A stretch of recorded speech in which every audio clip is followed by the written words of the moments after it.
Gloire à Dieu. Amen. Que le nom du Seigneur soit béni et glorifié ce matin. C'est pas moi qui devais porter le conseil de la parole de Dieu, c'est bébé. Mais bon, il est malade. Alors voilà, le sort a tombé sur Jonas. Qu'importe celui qui sème, l'importance, c'est lui qui fait croître la parole dans les cœurs, c'est Jésus. Alors c'est vrai que les ministères, merci pour les ministères, ils ont été donnés par Dieu, c'est biblique, on doit les reconnaître comme tels. Si on ne reconnaît pas un ministère, on ne reconnaît pas l'œuvre de Dieu, comprenez? Les ministères ont été donnés par Dieu, et on doit reconnaître le ministère qui a été donné aux serviteurs de Dieu. Ce matin, j'étais sur ma chaise, je disais, je vous fais l'annonce, je vous dis ce matin, ne soyez pas à l'attente de ce qui va être dit après. Soyez à l'écoute de la parole de Dieu, du message ce matin. Ne vous concentrez pas sur ce qui va être dit après. Là, c'est le message qui doit, qui est la priorité. Non pas qui doit être la priorité, mais qui est la priorité, c'est le message de l'Évangile. C'est le message de la parole. Nous sommes l'Église de Dieu, on le chante, il faut pas que ça soit que des mots. C'est le frère Dessau, la semaine dernière, qui nous le rappelait en parlant l'importance de l'Église par rapport au corps. Vous connaissez ces versets. Nous voulons pas simplement les connaître, nous voulons les vivre. Nous voulons pas connaître la parole de Dieu si on fait que la connaître, la parole de Dieu. Non, la parole de Dieu, nous devons la vivre. Et il nous rappelait l'importance que nous sommes, étant le corps du Christ. Et le corps du Christ, c'est l'unité. C'est ce qui est attaché, et lui c'est la tête. C'est lui qui dirige. C'est lui qui conduit. Et le frère nous le rappelait très bien que chaque membre n'a pas la même valeur en un mot, et n'a pas les mêmes capacités, mais ils font partie du corps. Si j'ai mal à un petit doigt, je vais pas le couper, je vais le soigner. Et ce matin, si nous sommes là, c'est pour que la parole de Dieu, elle doit être aussi ce moyen, si notre corps est malade, de se soigner en travers la parole de Dieu. Alors voir notre état, c'est une chose, mais aussi la mettre en règle devant Dieu, c'est une autre. Celui qui avoue, qui délaisse, obtient miséricorde. C'est ça la Bible. Alors ne faisons pas parler la Bible. On ne veut pas faire parler la Bible. Nous voulons que la Bible nous parle. Vous savez, il y a des hommes qui, par rapport à la parole, ont fait des catastrophes. Parce qu'ils ont pris la parole comme... Non. Vous savez, il y a des religions dans le monde qui ont la parole. Mais ils se fient sur des versets. La parole de Dieu nous unit. La parole de Dieu nous bénit. On n'adapte pas la parole de Dieu à nos vies. Comprenez? J'adapte pas, moi, la parole de Dieu à ma vie. J'adapte ma vie à la parole de Dieu. Et ça, c'est toute la différence. C'est elle qui doit diriger nos pas. Ce matin, j'aimerais vous parler, je savais pas, voilà, on va essayer avec la grâce de Dieu de vous parler de un message que j'ai déjà porté, quand Maël m'a appelé hier dans l'après-midi, bien embêté.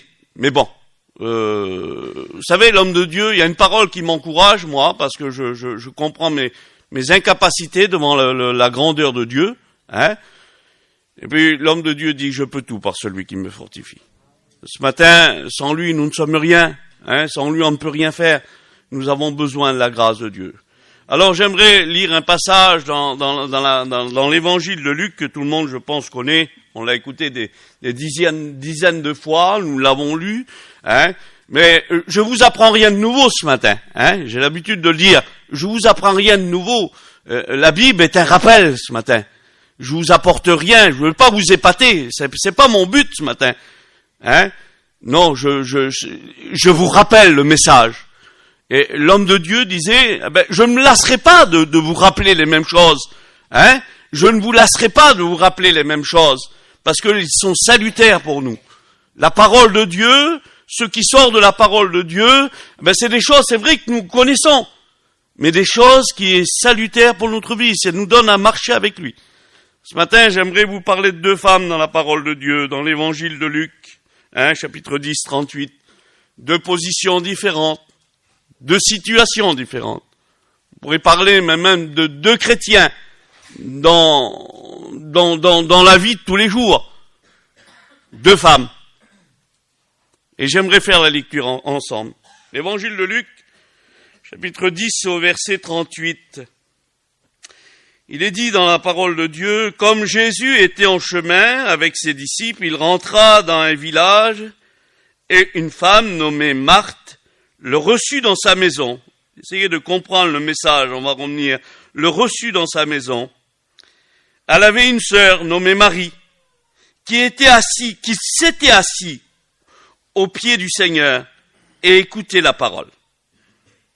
Marthe, occupée par divers soins domestiques, survint et dit au Seigneur, « Cela ne te fait rien que ma sœur me laisse seule pour servir? Dis-lui donc de m'aider. Et le Seigneur répondit, « Marthe, Marthe, en deux fois, tu t'inquiètes, tu t'agites pour beaucoup de choses. Il dit, une seule chose est nécessaire. Et Marie a choisi la bonne part, qui ne se lui sera pas ôtée, enlevée, retirée.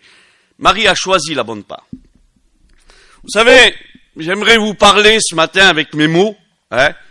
C'est le Saint-Esprit qui fait comprendre, heureusement. C'est par l'Esprit que des hommes ont parlé. On ne parle pas de notre propre capacité, il n'y a aucune capacité. C'est le Saint-Esprit. C'est par l'Esprit que des hommes ont parlé. C'est la Bible qui le dit. Et j'aimerais vous parler, vous dire en quelques mots, j'avais ça sur mon cœur l'autre jour, et je disais, quelle place a Jésus dans ta vie? On peut se poser la question ce matin, et j'aimerais même me poser la question ce matin, parce que la parole de Dieu me concerne à moi, comprenez? Elle est aussi pour moi ce matin. Avant vous l'apporter, je la reçois. Comprenez? Alors, quelle place a Jésus dans notre vie? Quelle place occupe-t-il dans notre cœur? Est-ce que nous sommes des maris qui s'étaient assis? Ils avaient reçu Jésus dans leur maison, que ce soit Marthe. Marthe devait être la plus vieille. Elle citait la première. Elle reçoit Jésus dans sa maison. Et Marie est là.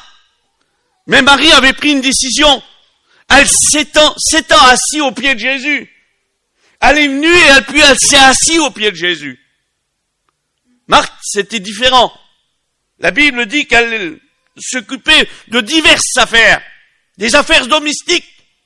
Alors on pourrait dire, Seigneur, c'est beau de s'occuper parce que le désir de Marthe, c'était de servir Jésus. Alors c'est un bon désir.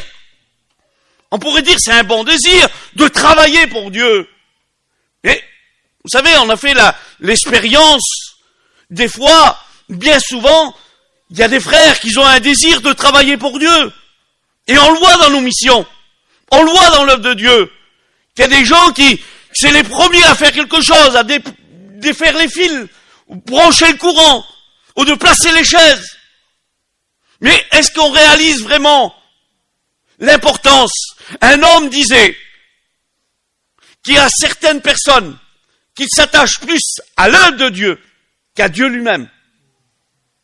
Il y avait l'expérience d'un grand serviteur de Dieu qui était missionnaire en Chine. Je lisais ça il y a quelques années en arrière. Un grand missionnaire qui avait fait un grand réveil en Chine, un grand pays. Et cet homme s'était donné à 100% pour l'œuvre de Dieu. Il s'était donné à 100% pour l'œuvre de Dieu. Il avait ouvert des églises en Chine avec des centaines et des centaines de membres, des milliers de membres. Et puis un jour, son fils a tombé malade, gravement malade. Et sur le point de mourir. Et puis sa prière, c'était ça. Seigneur, il y a tant d'années que je te sers. Il y a tant d'années que je travaille pour toi. J'ai fait ceci, j'ai fait cela. Et puis le Seigneur lui a parlé, le Saint-Esprit lui a parlé dans son cœur. En lui disant ces mots que je vous ai dit tout à l'heure. Tu t'es plus attaché à l'œuvre qu'à moi. Ça prend un coup. Ça prend un coup. Parce que c'est beau l'œuvre de Dieu. Mais si on n'est pas assis au pied de Jésus, on va faire. Et puis les gens, des fois, on voudrait. Il y en a comme ça. Suffit qu'eux se travaillent. Jésus n'aurait dû rien dire sur Marthe. Parce qu'elle était engagée aussi. Mais le problème de Marthe, c'est qu'elle veut attirer les regards sur elle. Et cela ne te fait rien. Travaille pour Dieu. Travaille en silence pour Dieu. Lui, il le sait ce que tu fais. Lui n'a pas besoin de le rappeler. Tu n'as pas besoin de le faire savoir ou de le crier sur les toits. Lui, il sait ce que tu fais. Comprenez? C'est ça la parole de Dieu. C'est ça le message de Jésus-Christ pour nous. Alors servir Dieu, c'est quelque chose d'extraordinaire. Mais on ne peut pas servir Dieu si on n'est pas assis au pied de Jésus. Si on n'écoute pas. Et assis au pied de Jésus, vous comprenez que ce que c'est? C'est d'écouter la parole. C'est ça. Parce que Marie est assis au pied de Jésus pour un but. C'est pour de l'écouter. Ce matin, nous n'avons pas d'autre chose, ce matin, que la parole de Dieu. Qu'importe si vous m'écoutez à moi, c'est pas moi que vous devez écouter, c'est la parole que vous devez écouter. C'est le message que vous devez écouter. Et ce matin, je suis que le moyen, ce matin, d'être le moyen de bénédiction pour vous. Je suis pas la bénédiction, c'est Jésus la bénédiction. Mais au travers de sa parole, Dieu va me donner le moyen pour vous d'être un sujet de bénédiction. Comprenez? C'est ça la parole de Dieu. La gloire revient au Maître. Vous savez, je lisais, c'est Timothée qui le rappelle. L'œuvre de Dieu, l'importance, ce que nous sommes, la valeur que nous avons. Alors, Marthe était agitée, elle était par les choses domestiques, les choses de la vie, les choses courantes de la vie. Et puis Paul nous rappelle en Timothée, c'est vrai que un Timothée, c'est les épîtres pastorales. Mais la parole de Dieu, elle est aussi pour nous ce matin. Nous sommes engagés dans l'œuvre de Dieu. Chrétiens, chrétiennes, vous êtes engagés là-dedans. Comprenez? Différemment, serviteurs de Dieu, différemment. Mais un chrétien, une chrétienne est engagé dans l'œuvre de Dieu. Et puis Paul le rappelle à Timothée, il n'y a pas de soldat qui s'embarrasse des choses de la vie. Il n'y a pas de soldat qui s'embarrasse des choses de la vie s'il veut plaire à celui qui l'a enrôlé. Comprenez que l'armée, vous avez vu l'armée, maintenant ça se fait plus. Mais avant, on passait nos 3 jours, on allait passer 3 jours. On faisait notre service militaire. Alors pour la plupart des voyageurs, ils ont été réformés, vous comprenez? Ils essayaient tout pour être réformés. Ils faisaient pas l'armée. Mais les soldats qui étaient pris, les jeunes soldats, ils arrivaient, c'était fini. Leur vie passée, c'était fini. Ils n'étaient plus habillés comme tout le monde. Ils ne se levaient plus à l'heure qu'ils voulaient. Ils ne faisaient plus, ils ne mangeaient plus à l'heure qu'ils voulaient. C'était fini, leur vie. Ils représentaient l'armée, ils représentaient un drapeau. Et Paul nous le rappelle en travers ce verset, que notre vie nouvelle avec Christ, notre vie passée, c'est fini. Et que notre vie nouvelle, maintenant, nous nous appartenons plus à nous-mêmes, nous appartenons à Dieu. Il n'y a pas de soldat de la vie qui s'embarrasse des choses de la vie s'il veut plaire à Christ. Notre but, chrétien et chrétienne, c'est pas de faire ce que nous voulons, c'est de faire ce que la parole de Dieu nous demande de faire. Ce matin, c'est avec mes mots, mais avec la grâce du Seigneur que je voudrais vous parler. Regardez les paroles de Paul encore, qu'il va nous rappeler. Est-ce que je voudrais plaire aux hommes? Avec un point d'interrogation. Est-ce que je voudrais plaire aux hommes?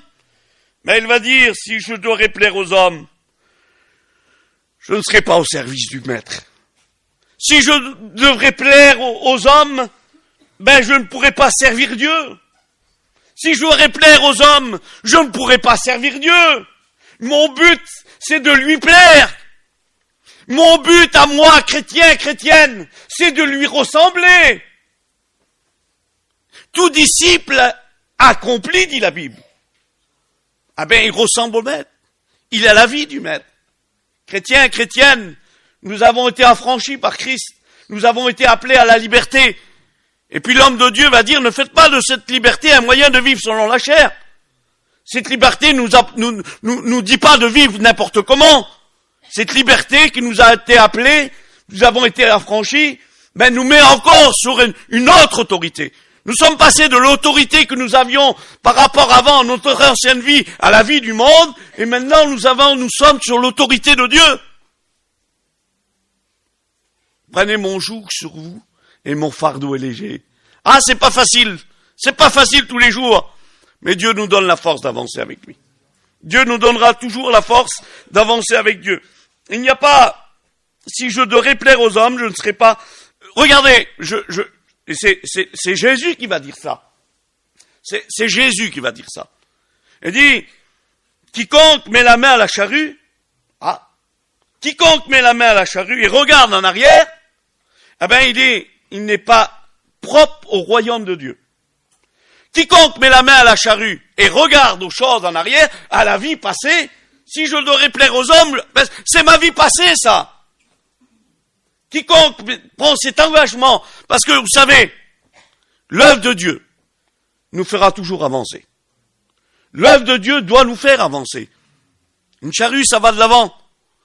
Lorsqu'on met la main à la charrue, c'est l'œuvre de Dieu, c'est le travail. Alors lorsqu'on met la main à la charrue et on regarde aux choses en arrière, il n'est pas digne. Parce que, automatiquement, lorsqu'on met la main à la charrue, on avance avec Dieu. On n'avance pas tout seul, on avance avec Dieu.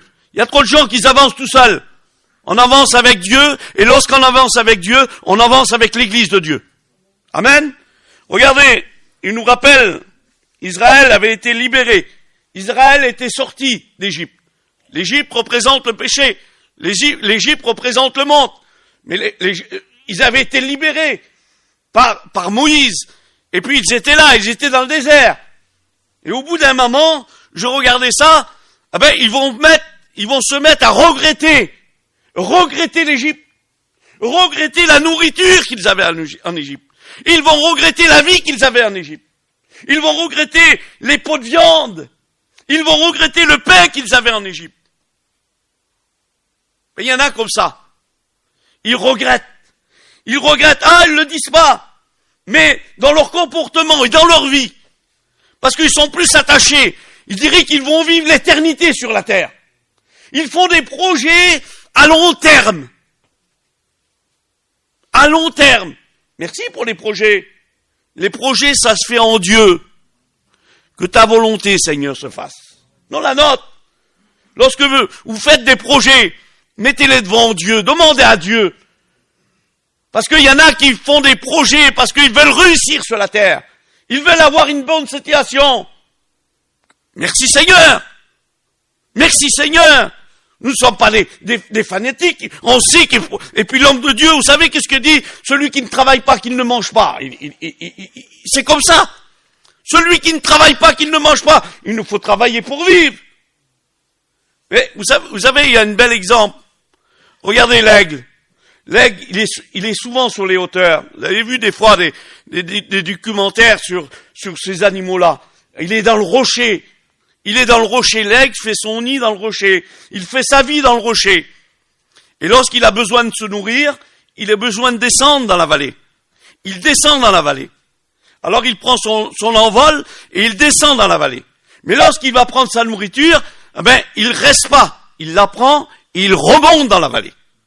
Alors les choses, nous avons besoin de nourriture, parce que le corps a besoin de nourriture. Nous avons besoin de vêtements, nous avons besoin de véhicules, on a quand même la tête sur les épaules, on pourrait dire. Mais nous attardons pas dans ces choses-là. Ne restons pas dans ces choses-là. Parce que Dieu nous apprend toujours à rester en lui. C'est ça la parole de Dieu. Ne soyons pas comme le peuple d'Israël qui avait regretté leur vie passée. Vous savez, des fois dans les témoignages, des fois je fais le reproche souvent, parce qu'il y en a certains dans leurs témoignages, ils mettent leur vie qu'ils avaient en honneur. C'était ceci, c'était cela, c'était la vie du monde, Maman, il semblerait qu'ils regrettent leur vie. L'homme de Dieu disait ces choses-là, mais je les regarde comme de la boue. C'est des souillures, je les regarde comme de la boue. Les choses passées, ils sont anciennes, et avec Christ tout est devenu nouvelle. C'est ça la nouvelle naissance. C'est mon père l'autre jour, et puis c'est les enseignants qui nous disaient ça.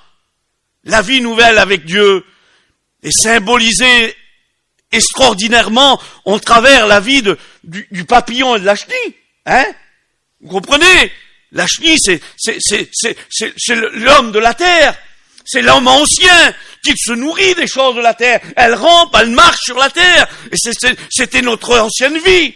Mais lorsque nous avons connu Christ, ben, la métamorphose se fait dans le chrétien. Comme cette chenille qui est pas terrible, en plus c'est pas beau, hein. Et puis ça devient un papillon. Ah, il y a un temps. Mais au bout d'un moment, elle devient un papillon. Et lorsqu'elle devient un papillon, elle déploie ses ailes et elle vole. Elle se nourrit plus des choses de la terre. Un chrétien qui se nourrit encore des choses de la terre, qui vit selon la terre, qui vit selon ce monde, n'est pas un papillon, c'est une chenille. Comprenez? Parce que lorsque nous sommes appelés enfants de Dieu, on vit selon Dieu. On vit selon la parole de Dieu, selon le message de Dieu. Que Dieu puisse nous diriger. Il y a cet exemple dans la parole de Dieu, j'aimerais... Non, c'est bon. Je crois qu'il était déjà midi. C'est vrai que je suis lent, mais bon, à ce point-là, ça l'a passé vite. Je vous prends l'exemple de Samuel. Vous connaissez l'histoire de Samuel, le jeune Samuel, hein? Le jeune Samuel. Alors, il est dit que le jeune Samuel, il était couché dans le temple. Alors, c'est bien couché dans le temple, hein? Il était couché dans le temple. Il était couché dans le temple. Mais, il était aussi couché. Et c'est ça la différence qui est donnée. Parce qu'il ne s'arrête pas là. Il était couché dans le temple et il était couché près de l'arche. Il était dans l'endroit près de l'arche de l'Éternel, près de l'arche de Dieu. Il n'était pas simplement couché dans le temple, mais il y a cette note qui est donnée. Il était couché près de l'arche. Et l'arche nous représente la présence de Dieu. Les deux fils d'Élie, parce qu'il y avait deux garçons aussi, Élie, le sacrificateur, il avait deux garçons. Ils étaient aussi dans le temple. Mais la différence, c'est la décadence de ces hommes-là. Ils étaient dans le temple. Alors venir à l'église, faire partie de l'église, c'est une chose. Mais d'être dans la présence de Dieu, c'est une autre. D'être dans la présence de Dieu, c'est une autre. Vous savez, je l'ai dit déjà ici, peut-être plusieurs fois, mais je vous le dirai encore une fois. La différence avec le peuple d'Israël, qu'il voyait la nuée. Voir la nuée, c'est beau. Et la différence avec Moïse ne voyait pas la nuée. Moïse était dans la nuée. Moïse était dans la nuée. Samuel n'était pas simplement dans le temple. Non, Samuel était couché là où il y avait l'arc. Il était dans la présence de Dieu. Et lorsque nous sommes dans la présence de Dieu, alors ça se voit. Ça se voit. Parce que Dieu nous appelle. Marie était assise au pied de Jésus. Elle était dans la présence de Dieu. Voilà la place que Dieu veut que nous soyons. Que Dieu puisse nous aider à être à l'écoute de la parole de Dieu.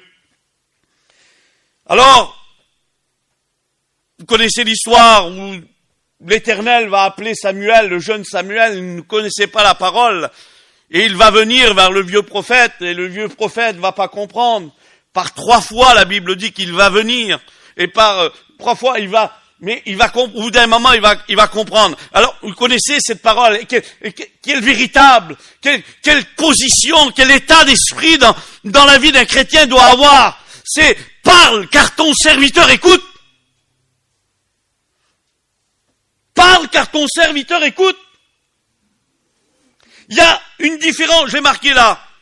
Il y a une différence entre entendre et écouter.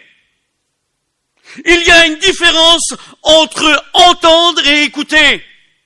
Ne vous bornez pas à écouter. Mettez en pratique. Il y a trop de gens qui écoutent. Il y a trop de gens qui entendent plutôt. Il y a trop de gens qui entendent, mais qui ne écoutent pas la parole de Dieu. Parce que écouter la parole de Dieu, c'est de mettre en pratique. Un enfant qui écoute, c'est un enfant qui fait la volonté du Père. Comprenez? Il y a cet exemple dans la parole de Dieu. Jésus nous donne cet exemple lorsqu'il va parler de ces hommes-là, qui va appeler auprès de lui, il va dire à un de ses fils, il dit, tu vas aller dans mon champ, je le dis tel que je me rappelle plus bien, mais c'est ça le mot. Tu vas aller dans mon champ, tu vas travailler. Alors ce garçon dit, oui, je vais y aller, je vais le faire. Mais la Bible dit que il va pas le faire. Il va pas le faire. Ah, il avait entendu, mais il n'a pas écouté. L'autre avait attendu. Alors sur le coup, il a refusé, lui. Alors Seigneur, quand même, des fois, la parole de Dieu, c'est la volonté de Dieu, c'est des fois des montagnes. Dieu nous demande des choses. Dieu nous demande pas une chose et puis on arrête là. Si Dieu nous demande des choses, et si on est incapable de les faire, eh ben il nous en demandera d'autres. Alors, il donne l'exemple de ce garçon, et sur le coup, lui, il dit non, il veut pas. Mais après, repris, parce que le Saint-Esprit nous reprend. Parce que des fois, la parole de Dieu, elle est dure dans nos cœurs. Et puis, on la comprend pas toujours. Mais après, le Saint-Esprit vient et puis il nous fait comprendre la parole de Dieu. Il nous fait comprendre la volonté de Dieu. Il nous fait comprendre ce que Dieu attend de nous. Et lorsque le Saint-Esprit vient et qu'il parle dans nos cœurs, ah ben, on dit, ah ben, on va y aller. On va le faire. Mais pourtant, sur le coup, on a peut-être refusé, on a vu ça trop grand. Mais lorsque le Saint-Esprit vient et nous parle, on va faire la volonté.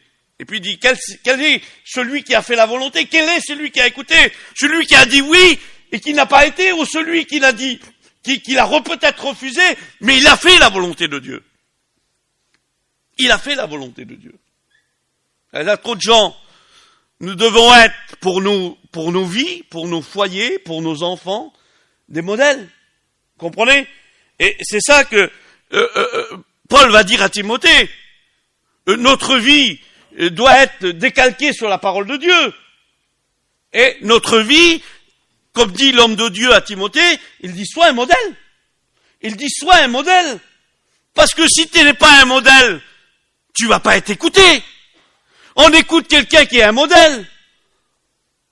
On entend quelqu'un qui va parler, mais ça va être un beau parleur. Un beau parleur. Il y a des gens que c'est des beaux parleurs. Je suis en ce moment en train de lire le voyage du pèlerin. Hein. Il y en a un qui c'est un beau parleur. Hein. On l'appelle beau parleur. Hein. Il est fils de beaux discours. Il habite dans la rue du Bavardage. Il y en a que c'est que des mots, que des discussions, que des paroles. Mais nous voulons pas être des beaux parleurs, nous voulons être des exemples. Parce que ce que Dieu nous a donné de faire, l'humiliation que Dieu, il dit, je vous donne un modèle. Non pas parce que pour que vous parlez. Non, le modèle que je vous donne, c'est afin que vous fassiez. Le modèle du Christ a été pour nous un modèle, non pas pour qu'on le dise, mais pour qu'on le fait. C'est ça la parole.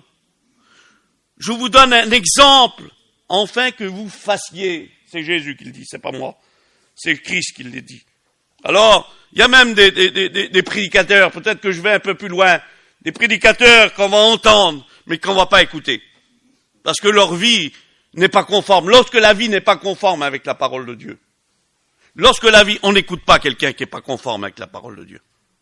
Et même dans la vie d'un chrétien, on va parler. Il y en a qui témoignent. Ils ont un zèle pour témoigner. Ils parlent de Dieu à tout le monde. Mais leur vie de tous les jours n'est pas conforme. Alors on ne peut pas écouter ces gens-là. Des fois on gagne les gens. Vous savez, on gagne les gens. Des fois on gagne les gens sans parole. On n'a pas besoin de parler beaucoup pour gagner les gens. Si notre vie est conforme, et si on vit une vie selon la parole de Dieu, eh bien les gens se donneront à Dieu. Alors, ça ne nous empêche pas de parler, comprenez, de témoigner, mais que notre vie soit plus forte que nos paroles. C'est un ancien qui nous marquait sur les Bibles, lorsque les étudiants voulaient dédicacer une Bible, avoir une signature, il disait ça, il signait ça, que votre vie soit plus forte que vos paroles. Nous ne voulons pas avoir que des paroles, nous voulons avoir une vie avec Dieu. Amen. On avait un frère, un vieux frère qui est parti auprès du Seigneur, qui était a été le moyen de réveil en Allemagne. C'est le frère Crutzen. Il était avec nous aux écoles bibliques. Il a passé un mois et demi, il a passé avec nous. Et il était dans les cours, on ne l'attendait pas, cet homme-là. Alors, j'ai pas fait les études avec lui, hein, donc c'est pas ça. Il était avec un frère d'Allemagne qui venait, comme il comprenait pas, il était là, il interprétait. Hein. Je disais ça avec un frère serviteur de Dieu. Il me dit, t'as fait les études avec Crutzen, toi? Je dis, non, j'ai pas fait les études avec Crutzen. C'est qu'il était avec un frère et puis il interprétait. Il était là. Et puis, il nous a rencontrés des fois, les cours, il nous témoignait. Alors, quand les frères n'étaient pas là, on avait beaucoup de problèmes. Il y avait beaucoup de difficultés pendant notre année. Mani doit s'en rappeler. Hein. Alors, les frères, des fois, ils n'étaient pas là. Alors, il nous racontait des expériences qu'il faisait. Et il nous a raconté comment l'œuvre de Dieu en Allemagne a commencé. C'était juste après la guerre où il était jeune garçon, il avait rien, et puis le COSEC l'avait envoyé en Allemagne. Il dit, va là-bas en Allemagne, et puis tu vas commencer le réveil, et le réveil a commencé avec ça.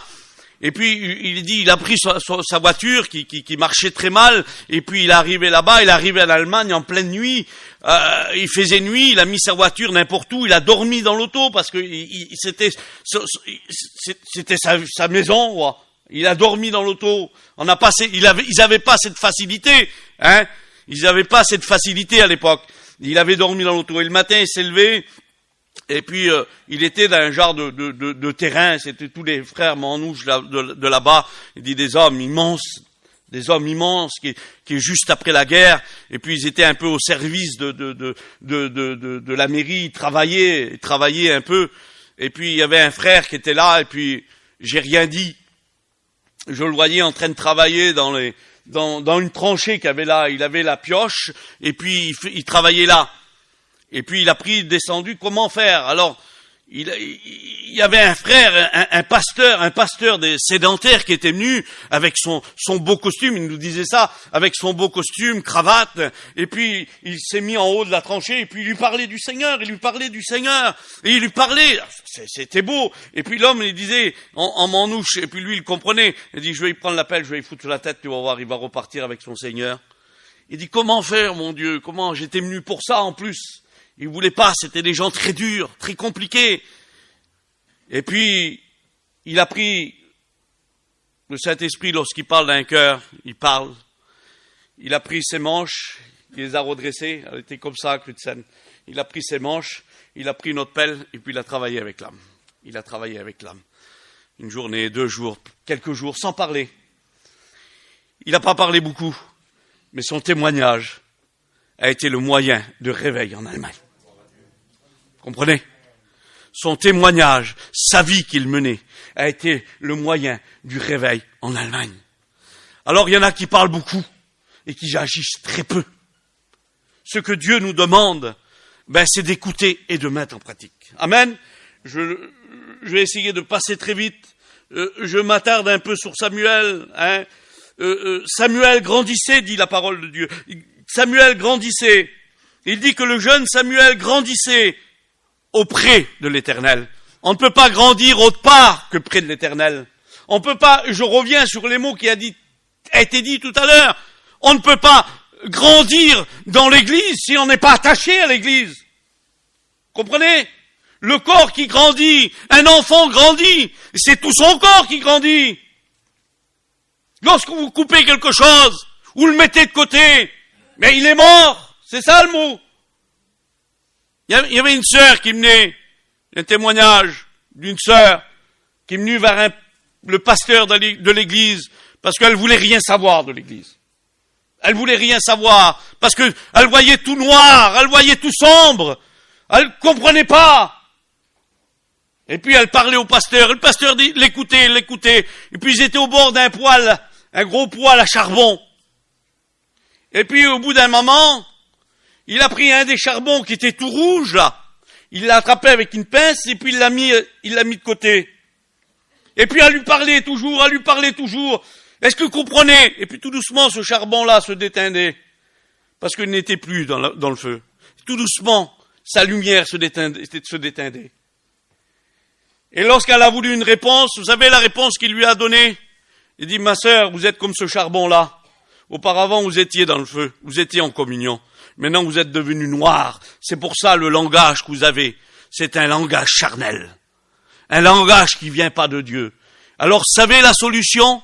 Elle dit, regardez la solution. Il a repris le charbon, il l'a remis dans le feu, et le charbon est revenu rouge. La communion, c'est ensemble. Le corps, c'est ensemble. La main ne dit pas à l'autre main, j'ai pas besoin. C'est l'unité. On ne peut pas être uni à Dieu si on n'est pas uni à l'Église. Si on n'est pas ensemble à l'Église. C'est pas nos pensées que nous apportons. C'est pas nos désirs que nous voulons. C'est la parole de Dieu qui triomphe. Comprenez? C'est ça. Samuel grandissait auprès de l'Éternel. On ne peut pas grandir ailleurs, à d'autre part qu'auprès de l'Éternel. On va grandir avec Dieu. C'est Samson qui rappelle aussi dans le livre des Juges. Il dit que l'enfant grandissait, et l'Éternel le bénissait. Tu veux être béni? Il faut grandir avec lui, auprès de lui. Seigneur, fais de l'Éternel tes délices, mets en lui ta confiance, et il agira. C'est ça la parole de Dieu. On prend pas les versets à l'envers. Il y a trop de gens, je le dis souvent, je le redis tant pis. Il y a trop de gens qui veulent dire, Seigneur, bénis-moi, mais est-ce que tu as fait le commencement? Fais de l'Éternel tes délices, mets en lui ta confiance, et il agira. Tu veux que Dieu agisse, il faut que tu fasses ta priorité. Il faut que tu sois assis au pied de Jésus. Si tu n'es pas assis au pied de Jésus, ben tu peux pas grandir avec Jésus.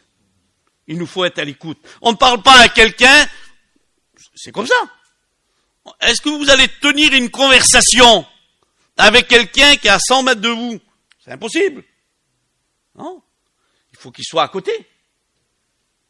Si tu es loin, comment tu veux que le Seigneur, tant que tu seras dans la maison de Dieu, ben le Seigneur te rappellera. Tant que tu viendras dans la maison de Dieu, le Seigneur te rappellera ton état. Pourquoi, Seigneur? Ben, tant que tu viens à la maison, le Seigneur te rappelle. Le Seigneur te rappelle. Et c'est biblique. J'en parlais à un frère l'autre jour. Je parlais à Josué du conseil. Je parlais des prophéties des fois. Ils sont là, ils nous rappellent. Et je me suis posé la question, Seigneur, pourquoi tu rappelles tout le temps? On a eu quelques prophéties comme ça. J'ai dit, Seigneur, mais pourquoi tu rappelles? Pourquoi? Ben, le Saint-Esprit m'a dit, tant qu'ils seront dans la maison, tant qu'ils viendront dans la maison, ben, je les rappellerai. Parce que la maison de Dieu nous demande à devenir meilleurs. Non pas à devenir pire. Tant qu'on est dans la maison, le Seigneur nous montre le chemin. C'est ça la parole de Dieu. L'enfant grandissait et l'Éternel le bénissait. Regardez la petite brebis. C'est Nathan qui va dire, vous savez, des fois on ne comprend pas des fois le message. Le message est là et on le prend pour les autres. Il y a trop de gens qui prennent les messages pour les autres où le message ne les concerne pas. Alors, je vous cite le verset et puis je fais une parenthèse. Regardez, la petite brebis dans le livre de 2 Samuel, et c'est Nathan par rapport à David qui dit ça. Il dit que la petite brebis, elle grandissait avec lui, mais aussi avec ses enfants. Elle grandissait dans sa maison. La petite brebis grandissait dans sa maison. Dieu doit grandir, non pas en dehors, mais Dieu doit grandir dans nos vies, et lorsque Dieu grandit dans nos vies, il grandit aussi dans notre maison. Parce que la petite brebis que nous amenons, nous l'amenons dans la maison. David disait que ma coupe déborde. Lorsque nous débordons, nous sommes un sujet de bénédiction. Nous ne sommes pas un sujet de conversation. Nous ne sommes pas un sujet de trouble. La parole de Dieu sera toujours là pour nous rappeler. Parce que Dieu nous aime. Et s'il nous rappelle ce matin comme ça, c'est parce qu'il nous aime. Et qu'il faut nous faire revenir dans le chemin que lui nous a tracé. Pas dans le chemin que nous avons tracé. Non pas ce que nous pensons, mais ce que la parole de Dieu pense. La petite brebis, elle grandissait dans la maison. Et elle devait grandir aussi avec ses enfants. Crois au Seigneur Jésus et tu seras sauvé, toi et ta famille. Quelle grâce, Seigneur. C'est des promesses de Dieu. Nos enfants, c'est une bénédiction. On prie pour nos enfants. Et la Bible dit que celui qui n'aime pas les siens, il est pire qu'un. Il n'y a pas de mots. Il n'y a pas de mots. C'est ce qu'on a reçu, nous. La priorité, mais c'est de le donner déjà à nos enfants. Lorsqu'on a reçu Christ, Mais c'est Payon, il nous disait, tu veux être une lumière pour le monde, il dit, sois une lumière pour ton foyer. Tu veux éclairer le monde, toi, tu veux éclairer les autres, mais t'es même pas capable d'éclairer ton foyer. Ton foyer, t'es un sujet de conversation. Mais non. Lorsqu'on a reçu de Dieu, on éclaire autour de nous. La lumière qu'on allume dans une maison, c'est dans une maison, c'est dans un foyer. Eh ben, elle doit éclairer toute la maison. Elle doit éclairer toute la pièce. On n'allume pas une lumière pour dire, ah ben, j'ai allumé une lumière, et puis on va la mettre à 100 mètres. Avant de pêcher dans la mer, là-bas, pêche dans la petite mare qui est à côté de toi. C'est comme ça, l'œuvre de Dieu. Soyons des témoins pour Dieu. Un témoin pour Dieu, ça fait pas beaucoup de choses, vous savez. C'est Jimmy qui nous disait ça.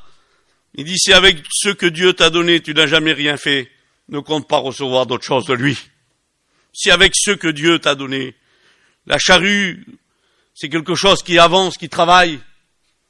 Il y a trop des gens, vous savez, les charrues, il y a des jardins, ça se fait peut-être moins aujourd'hui, mais avant, souvent, on mettait des charrues pour faire des décorations dans les jardins.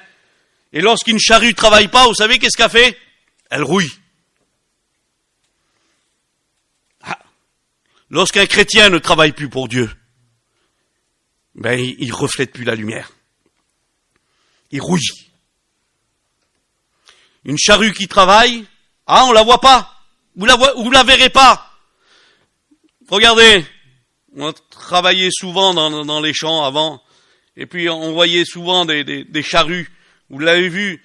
Et puis cette grosse lame là qui rentre dans la terre là, hein, ben la rouille elle peut pas venir parce qu'elle est nettoyée par la pierre.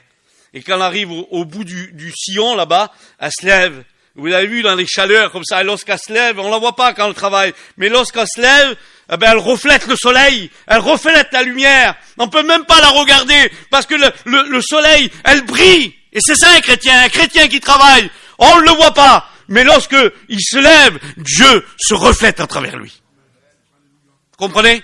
C'est ça la parole de Dieu. Que Dieu puisse nous aider à comprendre. La petite brebis qui était... On comprend pas. Je prends cette parenthèse là. Je réfléchissais. C'est comme ça. La petite brebis dans la maison de cet homme-là. Puis David, le roi, c'est le grand roi. Il a de l'audace quand même, le prophète Nathan, pour venir vers lui. Mais des fois, on comprend pas. Alors il va lui citer l'histoire de ces petites brebis qu'elle mangeait dans sa coupe, elle mangeait à sa table, elle buvait dans sa coupe, il avait cette seule, et puis le roi est venu, et puis il a pris cette petite brebis parce que des gens étaient venus d'ailleurs, et pourtant il avait les brebis qu'il voulait cet homme-là.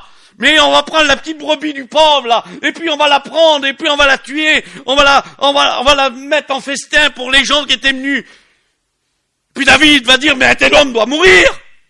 Il doit mourir, un tel homme qui fait ça. Mais il n'avait même pas compris que c'était lui qui était concerné. C'était lui qui était concerné à ce moment-là.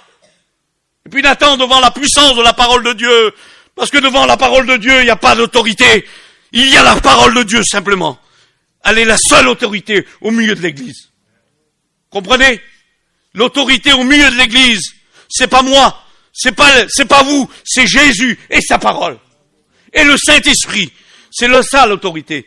Et il prend l'autorité sur David en disant, un tel homme, c'est toi, David. Il avait donné le jugement, il avait condamné, mais l'homme s'était concerné, c'était lui. Et il y en a qui comprennent pas la parole de Dieu. Est-ce qu'il faut aller si loin? Je ferme la parenthèse.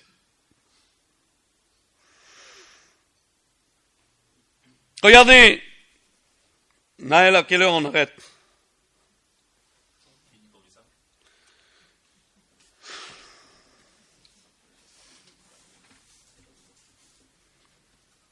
Parole de Jésus.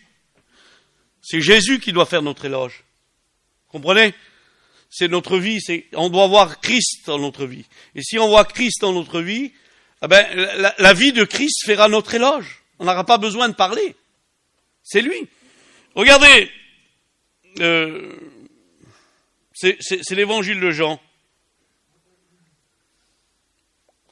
Et Jean va dire par rapport cela à Jésus. C'est pas Jésus qui parle, c'est Jean qui parle, mais il va dire ça par rapport à Jésus. Et nous devons avoir cette conversation, nous. C'est le dialogue que nous devons avoir. Nous sommes une partie du corps du Christ. Alors j'ai pris une autre version, moi, qui m'a semblé, voilà, ça reste sur les mêmes noms. Jean va prendre ces paroles et va dire lui, c'est-à-dire Jésus. Il dit, il doit prendre de plus en plus de place. De plus en plus de place. Ça se fait pas tout de suite. Mais il dit, lui, Jésus, doit prendre de plus en plus de place. Et il dit, moi, l'homme, je dois l'en prendre de moins en moins. Je dois l'en prendre de moins en moins. Parce que lorsqu'on s'affiche, lorsqu'on fait le moi, on efface le principal.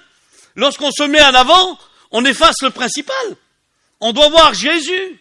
On doit voir le Christ. Et l'homme de Dieu l'avait compris. Il dit, moi, mon sauveur. Pourtant, c'était pas rien. C'était pas rien, Jean-Baptiste. Dans son époque, à son moment, il était déjà annoncé dans l'Ancien Testament. C'est lui qui devait préparer le chemin de Jésus. Il a été le moyen. C'était pas rien. Et regardez ce que l'ange dit de Jean-Baptiste. Alors Jean-Baptiste, lui, dans cette situation, dans son langage, c'est ça. Lui, il faut qu'il prenne de plus en plus de place, et moi, de moins en moins. C'est-à-dire, lui doit grandir, et moi, je dois diminuer. On doit avoir plus que lui. Alors, les mots semblent durs. Grand, Seigneur, pas dur, mais grand. Ce n'est plus moi qui vis, c'est Christ qui vit en moi. Ah, Seigneur. C'est comme ça. C'est la Bible qui le dit. C'est pas moi. L'ange avant la naissance de Jean-Baptiste. Regardez ce qu'il dit, Jean-Baptiste. Il va pas dire qu'il sera petit, Jean-Baptiste. Pourtant, lui dit, il faut que je disparaisse. Et l'ange lui dit, il sera grand. Devant qui? Il sera grand devant le Seigneur. Ah, Seigneur. C'est être grand pour lui. Il sera grand devant le Seigneur. Jésus a dit lui-même de Jean-Baptiste, il n'y a eu point de plus grand que Jean. Il n'y en a pas eu plus que Jean. Les autres avaient annoncé, Jean l'avait présenté. Vous savez, il n'y a pas plus grand que Jean. Seigneur, Jésus nous le rappelle dans l'évangile de Luc, et c'est la parole de Dieu, j'aime bien faire parler la parole, moi, parce que c'est la priorité. Luc 14, 11, car quiconque s'élève sera abaissé, mais celui qui s'abaisse sera élevé. C'est la Bible qui le dit.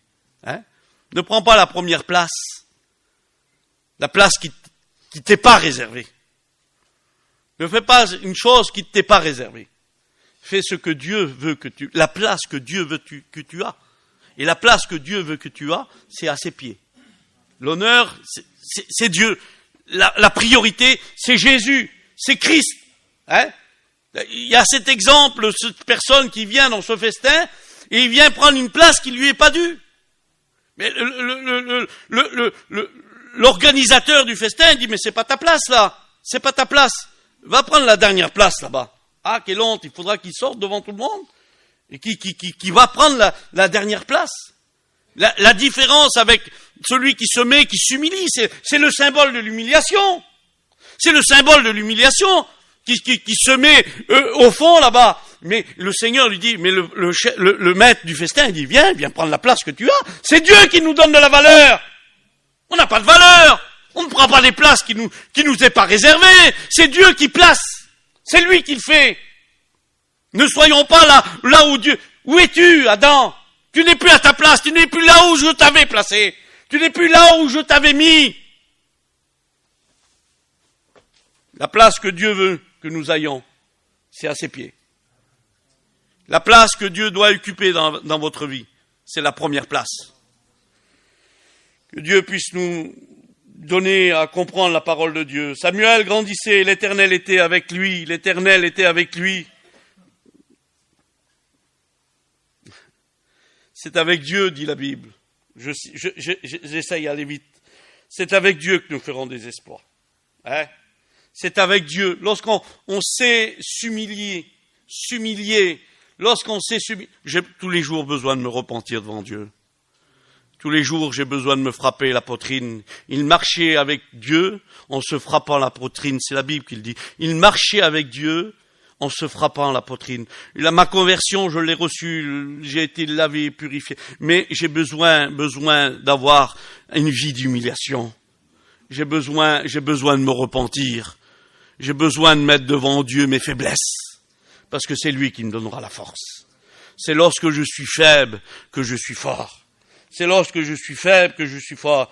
Et Gédéon va le rappeler, je vous rappelle ces choses-là. L'Éternel est avec toi. L'Éternel est avec toi. Lorsqu'on sait garder la parole, l'Éternel est avec nous.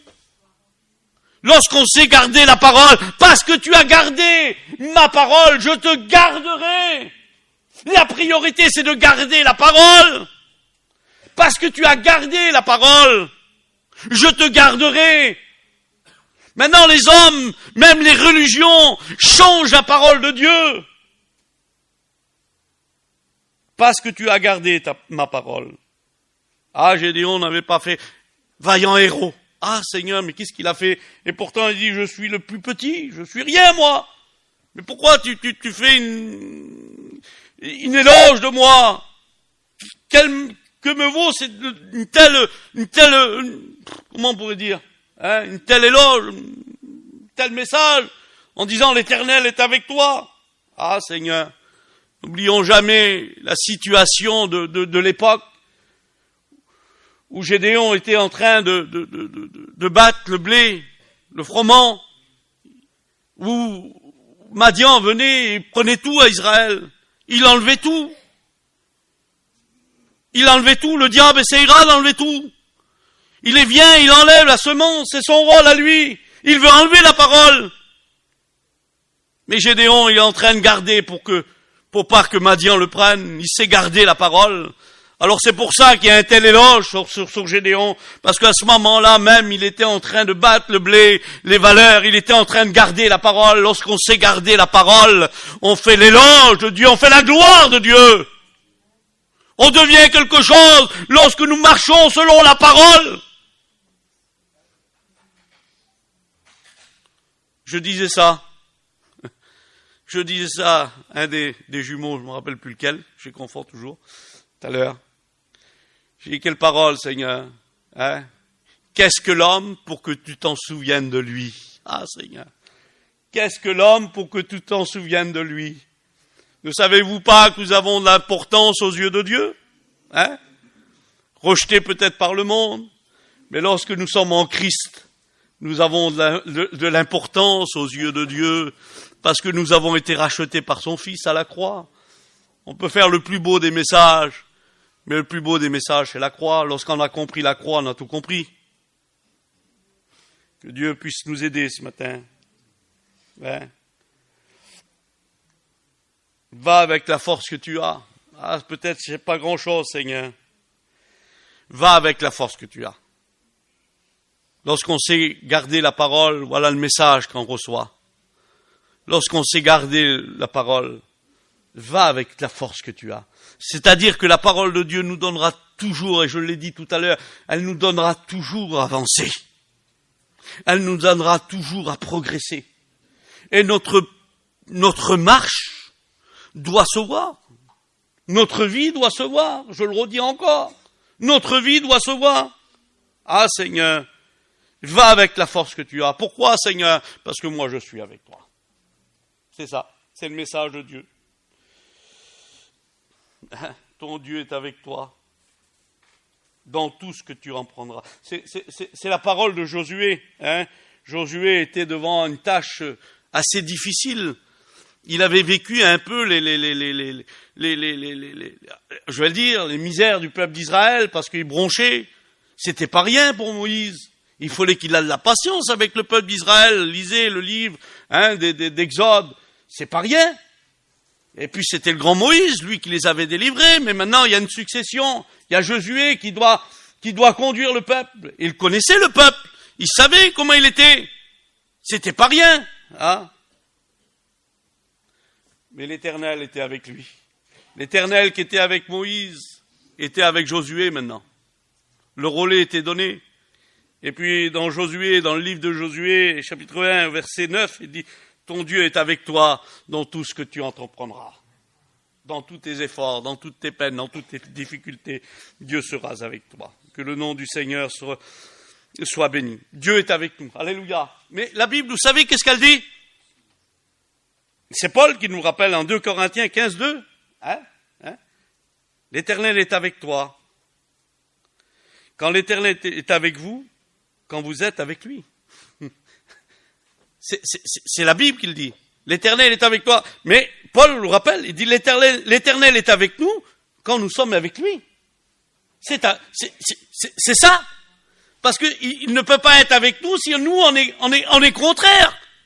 Il faut que si l'Éternel est avec nous, c'est parce que on est avec lui. C'est le sarment. Je lisais ça ce matin. Le sarment qui reste attaché au cep, il reste attaché au cep. Et lorsqu'il est rattaché au cep, la vie qui est dans le cep, il monte dans le sarment, il donne du fruit. Parce qu'il reste attaché. Le sarment qui est coupé, qui n'est pas avec le cep, il ne donne plus de fruits. Au contraire, il meurt, il ne sert plus à rien, et au bout d'un moment, on le brûle. C'est comme ça. Regardez ce que Paul nous rappelle aussi. Alors, ne vous trompez pas, il dit, ne vous y trompez pas, mes frères. Ne vous y trompez pas, mes frères. Voilà, c'est la parole qu'il dit. Ne vous y trompez pas. Ce qu'un homme aura semé, tôt ou tard, il le récoltera. Ce qu'un homme aura semé. Vous savez, il y en a trop. Parce que les ronces et les épines n'étaient pas comptées dans le plan de Dieu, n'étaient pas dans la création de Dieu, n'étaient pas considérés ils rentrent pas dans la création de Dieu. Les ronces et les épines, c'est une conséquence. C'est une conséquence de la désobéissance. À cause de cela, il te poussera des ronces et des épines. C'était pas dans le plan de Dieu. C'était pas dans la création de Dieu. Ce que Dieu a pour toi, c'est que tu portes de bons fruits. Les fruits de l'esprit. C'est ça, le plan de Dieu. Il y en a trop leur vie, c'est des ronces et des épines. On ne peut pas. Si ta vie était qu'une ronce et des épines, on ne peut pas. Il n'y a pas de vie là-dedans. Ça sert à rien en un mot. Soyons comme Dieu le veut. Portons du fruit comme Dieu le veut. Tout serment qui est attaché au cep, il porte du bon fruit. C'est comme ça, c'est pas moi qui le dis, c'est la Bible, excusez-moi. C'est comme ça, il n'y a pas d'excuse à dire devant la parole de Dieu. On prend la parole de Dieu. Vous savez, je dis souvent, et puis c'est Jean-Baptiste dans le désert. C'était un homme de Dieu, on a vu que c'était un homme de Dieu, un homme humilié, un homme de Dieu. Sa nourriture à lui, c'était le miel et les sauterelles. Parce que trop souvent on veut manger du miel, mais les sauterelles on n'en veut pas. On n'en veut pas des sauterelles, c'est plus dur à avaler. Et pourtant la parole de Dieu, des fois, la parole de Dieu elle n'est pas dure, elle est amour. Et elle est vérité. Parce que l'amour, sans la vérité, c'est faiblesse. L'amour, c'est dans la vérité. Jésus était la vérité. Jésus, c'est l'amour, c'est une colombe. C'est comme ça. Et pourtant, devant l'erreur, dans le temple, il est capable de renverser les temples. C'est ça la vérité. C'est ça l'amour, plutôt. C'est ça l'amour, Jésus. Mais devant le désordre, elle n'a pas de faiblesse, l'amour. Elle n'a que la vérité. Devant le désordre, il n'y a pas que l'amour, on n'accepte pas tout. Vous comprenez? Et on ne doit pas accepter tout. Parce que la priorité, l'amour sans la vérité. Alors il y en a qui sont trop dans la vérité, mais pas dans l'amour. Alors ils tuent les gens avec les vérités. Ah, c'est vrai, la lettre tue. C'est la Bible qui le dit, la lettre tue. On tue quelqu'un avec la parole de Dieu. Mais il dit, n'oublie jamais que l'esprit vivifie. La parole n'est pas que des mots, elle est esprit et vie. Esprit et vie. Elle donne la vie. Elle procure la vie. Alors la vérité, l'amour sans la vérité, c'est faiblesse. Alors il nous faut joindre l'amour à la vérité. Et là, on sera dans le plan de Dieu. je bénis Dieu. Où c'est que j'étais? Que la parole de Dieu, je rappelle, je vais essayer de passer vite, mon sauveur.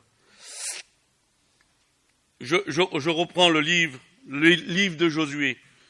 Josué 1,18. Alors, on a vu tout à l'heure, le mot qui était donné, je crois qu'il était là. Je perds la mémoire, moi, je suis un peu comme un poisson rouge à un bocal. Ton Dieu est avec toi dans tout ce que tu entreprendras. Mais il va dire, attends, si ton Dieu est avec toi, il va redire ces paroles un peu plus loin, c'est le chapitre 9, verset 18, il va dire, que ce livre-là, ne s'éloigne pas de ta bouche surtout. Que cette parole ne s'éloigne pas de ta bouche. Ta conversation doit être la parole de Dieu.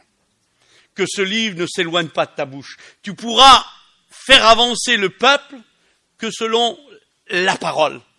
Tu pourras donner des ordres, non pas par ta fantaisie. Il n'y a pas de fantaisie avec Dieu.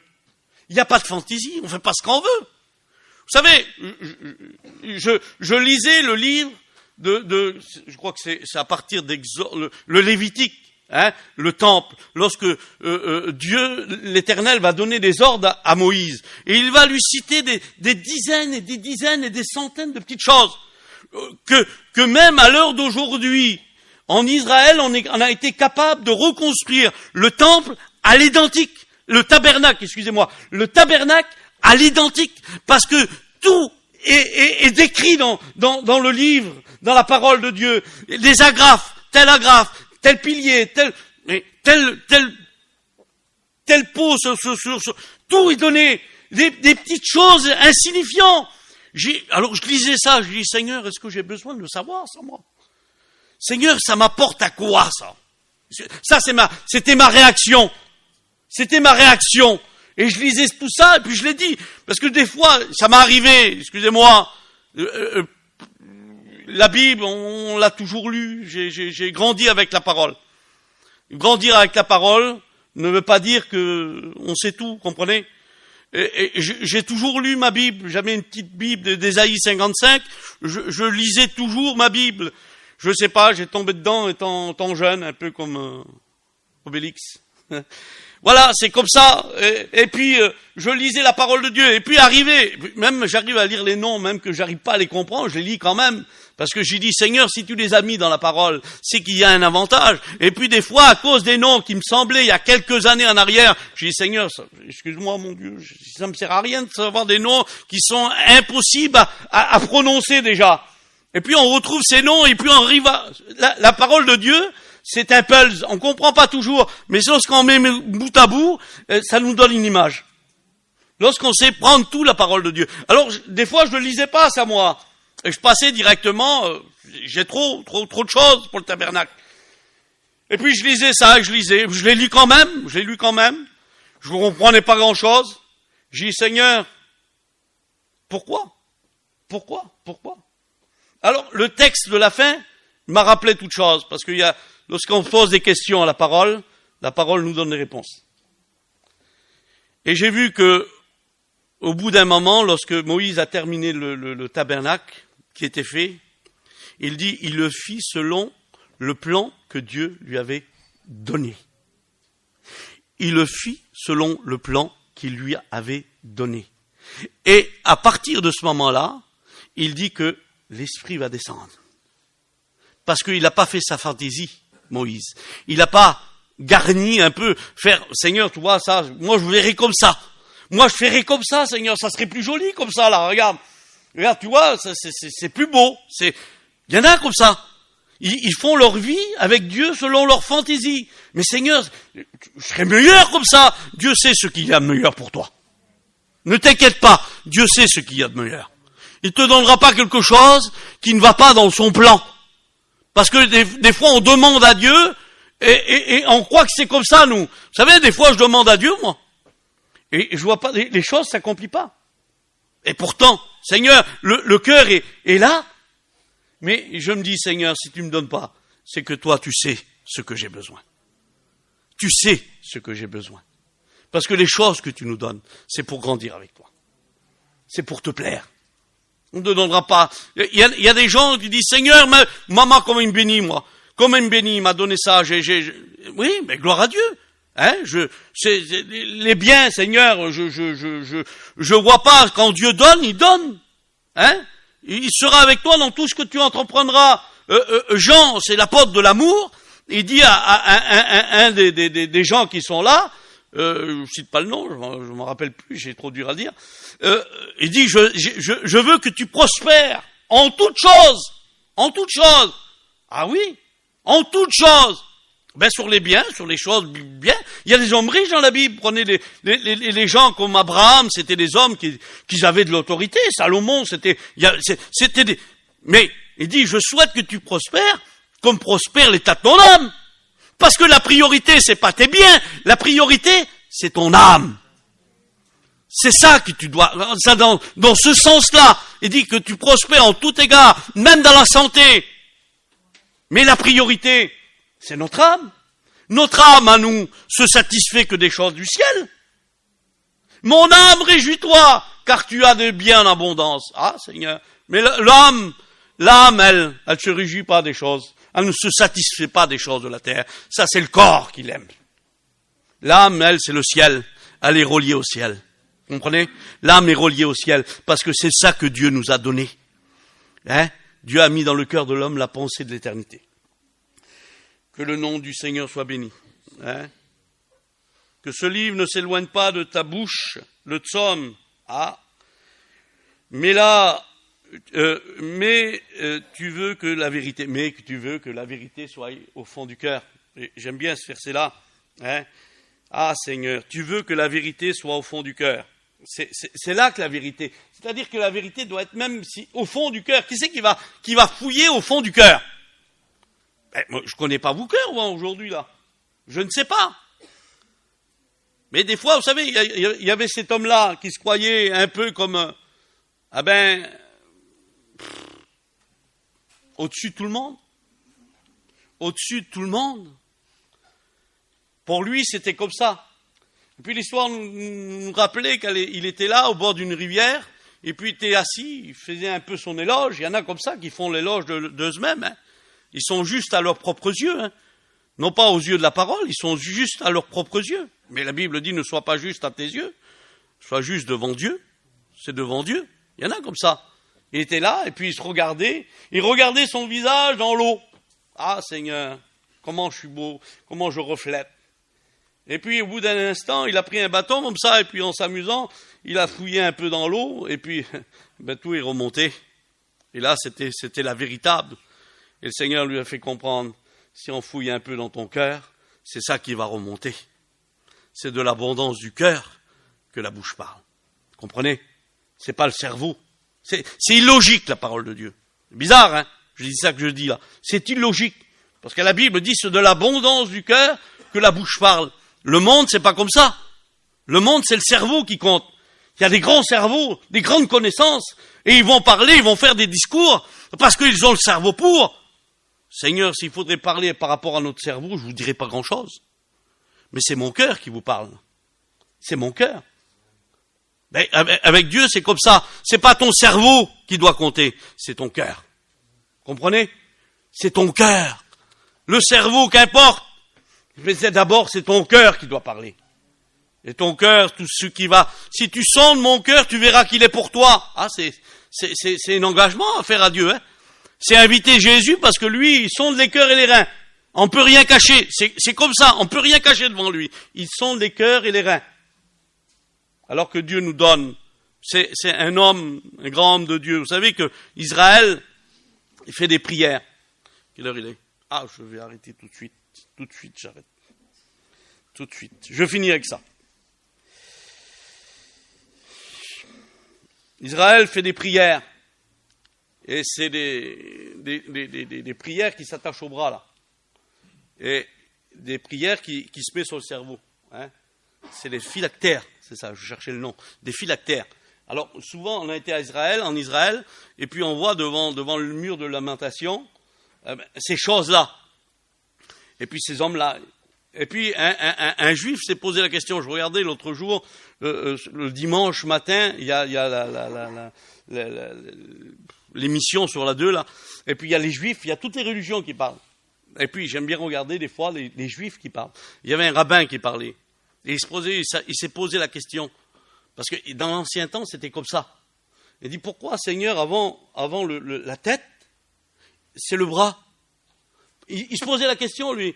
Parce que, regardez dans la parole, c'est la première chose qui doit être attachée, le phylactère, les prières là, parce que c'est les prières qu'il y a dedans, c'est au bras. Et il dit, ça aurait dû être au cerveau. Et après, aller par le bras. Et puis la réponse de Dieu, il y a des penseurs, des gens avec des intelligences, des poètes dans l'ancien temps. C'était des hommes avec une grande connaissance, c'était des penseurs. Il dit, c'est beau la tête, mais s'il n'y a pas l'acte qui suit, d'abord c'est l'acte.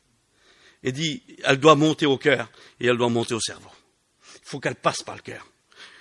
Que Dieu puisse nous aider ce matin. N'oublions jamais que le Dieu que nous avons, c'est un Dieu jaloux.